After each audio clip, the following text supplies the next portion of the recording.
প্ৰাৰ্থিত্ব হেৰুৱাব বিজেপিৰ আণ্ডাৰ পাৰফৰ্মাৰ বিধায়কে আধা দুজন জ্যেষ্ঠ বিধায়কেও হেৰুৱাব বিজেপিৰ প্ৰাৰ্থিত্ব তিনি মন্ত্ৰীৰো কৰ্তন হ'ব পাৰে বিধায়কৰ টিকট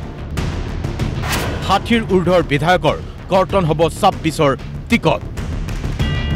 বাজপেয়ী ভৱনত দুদিন ধৰি অনুষ্ঠিত হ'ল বিজেপিৰ 26ৰ ৰণনীতি প্ৰস্তুতৰ গুৰুত্বপূৰ্ণ বৈঠক ৰাষ্ট্ৰীয় সাংগঠনিক সাধাৰণ সম্পাদক BL সন্তোষৰ উপস্থিতিত অনুষ্ঠিত হৈ গ'ল বৈঠক আৰু এই বৈঠকতে কঠোৰ সিদ্ধান্ত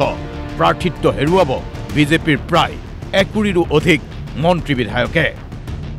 এতিয়া প্ৰশ্নটো হ'ল কোন বিধায়কে হেৰুৱাব পাৰে বিজেপিৰ টিকট বিজেপিৰ অভ্যন্তৰত চলা সূত্ৰৰ তথ্য অনুসৰি প্ৰাৰ্থিত্ব নাপাব পাৰে চন্দ্ৰমোহন পাটোৱাৰী সিদ্ধাৰ্থ ভট্টাচাৰ্যই প্ৰাৰ্থিত্ব হেৰুৱাব পাৰে হিতেন্দ্ৰনাথ গোস্বামী দিছপুৰৰ অতুল বৰায়ো প্ৰাৰ্থিত্ব হেৰুৱাব পাৰে উজনিৰ দুগৰাকীকৈ মন্ত্ৰীয়ে এনে চাঞ্চল্যকৰ চৰ্চা এতিয়া আৰম্ভ হৈছে বাজপেয়ী ভৱনৰ বাহিৰে ভিতৰে কিন্তু বিজেপিৰ ফালৰ পৰা স্পষ্টকৈ কোৱা হৈছে মুখ খুলি মুখ্যমন্ত্ৰী ডক্টৰ হিমন্ত বিশ্ব শৰ্মাই কৈছে 103খন আসনত প্ৰতিদ্বন্দ্বিতা কৰিবলৈ সাজু মিত্ৰজোঁট আৰু এই বৈঠকতেই এই সিদ্ধান্ত গ্ৰহণ কৰি দলীয় নেতাকৰ্মীসকলক কঠোৰ বাৰ্তা দিয়া হৈছে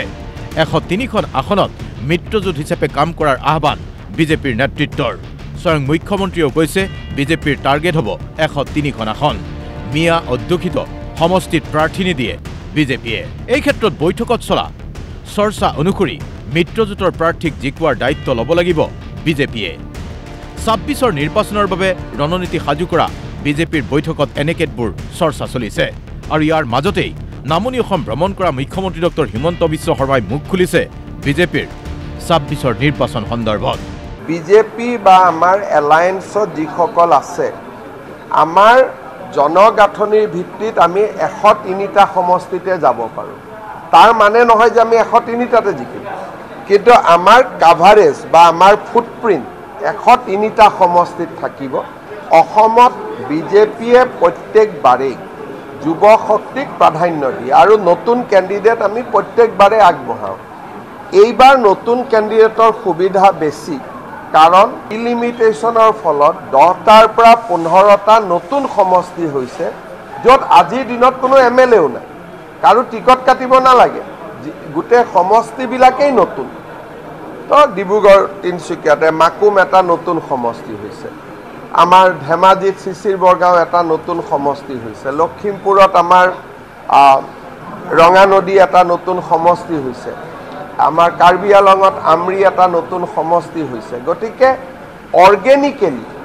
কাকো কষ্ট নিদিয়াকৈও আমি যুৱক আৰু মহিলাক আমি আগবঢ়াই লৈ যাব পাৰিম বিজেপিৰ বৈঠকৰ সিদ্ধান্ত অনুসৰি এইবাৰ বিজেপিৰ শ্লোগান মিছন 100+ নহয় এইবাৰ বিজেপিৰ শ্লোগান হ'ব সভ্যতা ৰক্ষাৰ যুঁজ অবৈধ মিয়াৰ বিৰুদ্ধে অধিক আগ্ৰাসী প্ৰচাৰ চলাব বিজেপিয়ে যাৰ উমান ইতিমধ্যেই দিছে ৰাজ্যৰ মুখ্যমন্ত্ৰী ডক্টৰ হিমন্ত বিশ্ব শৰ্মাই বিজেপি অসমীয়া সংখ্যালঘুৰ ভোটটো পাব মিয়া মুছলমানৰ ভোটটো আমি ক'ত পাম আমিতো নাপাওঁ আগে পিছে গতিকে যদি দিলে যদি ভাল কিন্তু সেই ভোটখিনিক লৈ পেলাই আৰু আমি আশা নকৰোঁ কিন্তু অসমীয়া মুছলিম মানুহৰ ভোট আমি আগতেও পাওঁ এইবাৰো পাম আৰু ভাল ভোট পাম ইভেন মোৰ সমষ্টিতে মই 30,000লৈকে ভোট পাওঁ অসমীয়া মুছলমান মানুহ গতিকে সেইটো ভোট আমি ভাল পাম লক্ষণীয় কথা এয়াই যে টিকট হেৰুৱাৰ ভয়ত এতিয়া বিজেপিৰ বহু মন্ত্ৰী বিধায়কৰ নিদ্ৰা হৰণ হৈছে স্বয়ং ৰাষ্ট্ৰীয় নেতৃত্বৰ পৰা সকিয়নি প্ৰদান কৰা হৈছে আণ্ডাৰ পাৰফৰ্মাৰ বিধায়ক কিংবা মন্ত্ৰীকো টিকট নিদিয়ে বিজেপিয়ে ব্যুৰো ৰিপৰ্ট DY 365